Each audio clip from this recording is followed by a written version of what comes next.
निश्चित भाव में प्रथम उत्तर पर कोटपा निर्वाचन मंडल आसी जेहेतु कोटपा निर्वाचन मंडल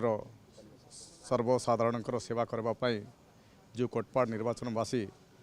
मत निर्वाचित करना विधानसभा पठाई मो आगामी दिन में भारतीय जनता पार्टी गोटे सदस्य हिसाब से भारतीय जनता पार्टी दायित्व जो देइछंती मो दायित्व निश्चित भाव में निभाइबी। निश्चित भाव में आपण देखंतु समस्या गुड़ाई रही जेहेतु 24 वर्ष सरकार जो थिला नवीन पट्टनायक सरकार ताकू आमे निश्चित भाव में